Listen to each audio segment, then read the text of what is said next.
kamu lagu-lagu religi seperti itu? Apa ya, mungkin orang-orang ada yang ngira biar anti mainstream gitu kali ya, mungkin karena berjilbab masa harus nyanyi lagu religi. Cuman aku sendiri emang orientasinya bukan di situ, aku bukan yang seperti Sulis atau mungkin Sabian yang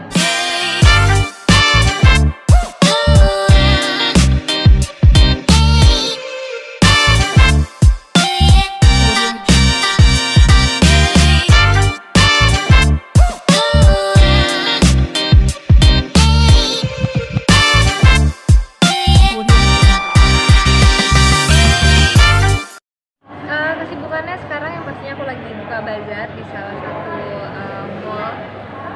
Boleh disebutin nggak sih? Boleh. Di Plaza Semanggi dalam rangka 17 tahun ulang tahunnya. Dan ini kita bersama Impact Event, jadi aku diajak Mbak Mukti buat yuk buka bazar nih, apalagi sekarang kan lagi pandemi ya. Semua kan sih boleh nggak sih di sini segala macam, cuman akhirnya lancar. Kita di sini menyuguhkan beberapa koleksi lama, terus ada koleksi baru juga. Sembari aku kuliah, terus sembari aku mau persiapan untuk berbisnis yang lain juga gitu. Jadi lagi hektik, tapi semuanya berjalan lancar. Ngatur waktunya gimana Tiffany? Kuliah juga, bisnis juga? Lebih enak sih jujur ya, maksudnya di balik pandeminya karena online kan. Jadi aku sekarang nih sambil tadi aku lagi lagi ada pressure, aku tadi sambil kelas sebenarnya gitu kan, pakai headset di sebelah sini. Jadi sebenarnya pinter-pinter kita aja sih dan sesuaiin sama jadwal kuliah kita juga. Dan acara-acara ini udah jarang banget ya, jadi nggak apa-apa lah kalau misalkan kita sehari atau apa. Dan semangat juga karena udah lama, udah setahun setengah nggak bazar, akhirnya bazar lagi. Tiffany, kamu mulai berbisnis udah berapa lama sih? Aku mulai berbisnis dari aku umur 17 tahun. Dan itu awalnya cuma hijab dan scarf juga, aduk doang, tapi akhirnya sekarang kita nyuguhin ready to wear, baju-baju bisa buat yang muslim, bisa yang buat gue juga gitu. Jadi dan kita juga akhirnya kerjasama sama salah satu PT di Indonesia untuk keluarin signature untuk sepatunya gitu. Kebanyakan dari busana-busananya hijab semua ya?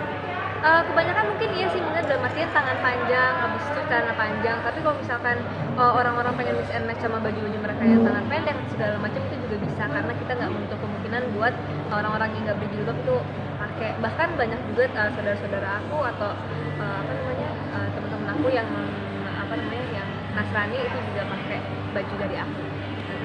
Tiffany, kamu belajar bisnis kan dari keluarga ya?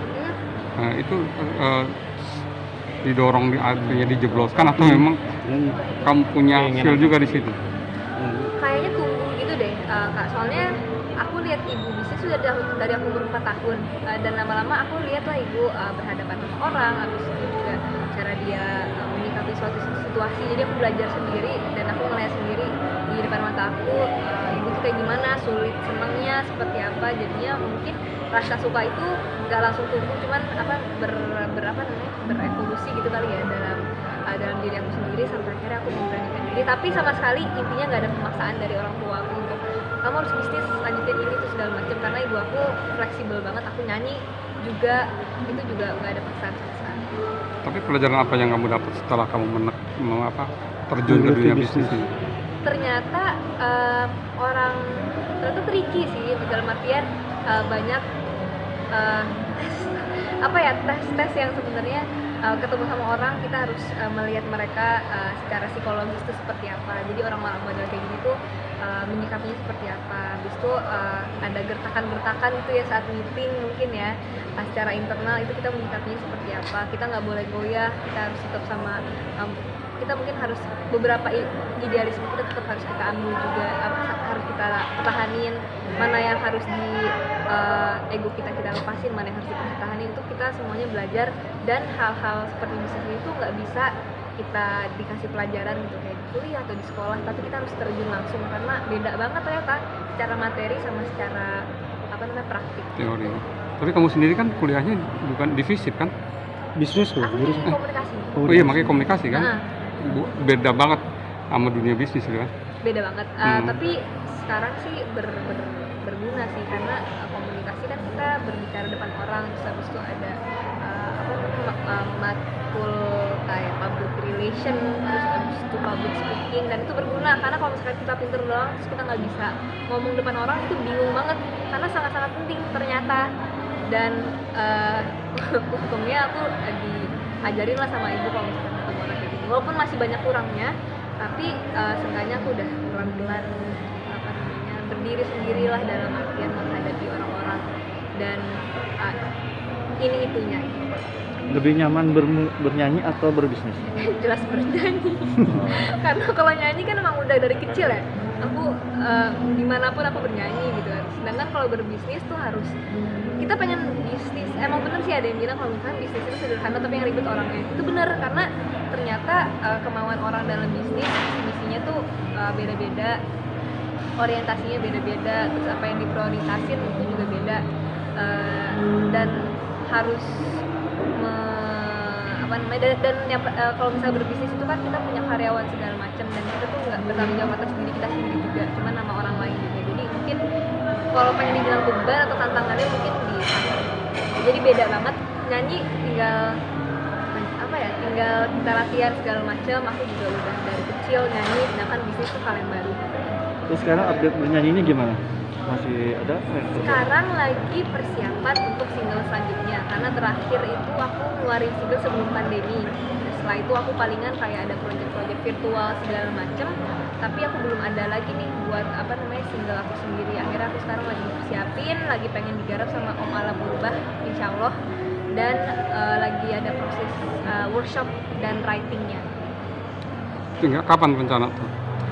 Sebenarnya sih kalau di rencana dari tahun itu April ya, tapi kan April kan Ramadan, sedangkan yang aku pengen siapin ini itu nggak ada bukan religi gitu. Jadi mungkin setelah bulan Mei gitu kali ya, setelah Lebaran itu mungkin udah ada persiapan matang. Kenapa sih Tiffany nggak mengeluarkan album religi sementara kamu dari awal muncul udah berhijab? Image istilahnya kuat lah ketika kamu mungkin membawakan lagu-lagu religi seperti itu. Mungkin orang-orang ada yang ngira biar anti mainstream gitu kali ya, mungkin karena berjuluk masa harus nyanyi lagu religi. Cuman aku sendiri emang orientasinya bukan di situ. Aku bukan yang seperti Sulis atau mungkin Sabian yang mereka memang di sana gitu kan dari awal jalurnya. Sedangkan kalau aku pas awal itu emang pengen nyanyiin lagu apa aja, jadi religi juga bisa, abis itu yang temanya percintaan atau mungkin persahabatan itu juga bisa. Jadi aku pengen mencakup semua. Dan sejauh ini sih aku udah ngeluarin 2 religi ya. Jadi yang pertama itu kan Nikmatku, yang kedua itu yang sama Vanessa Akila. Jadi nggak menutup kemungkinan kedepannya aku ada single religi lagi. Tapi tahun ini enggak ya? Tahun ini enggak, paling mempromosikan karena waktu itu sempat kehambat juga promosinya karena pandemi. Jadi mungkin pengen diulang lagi setelah itu baru yang single aku selanjutnya. Oke, cukup. Terima kasih.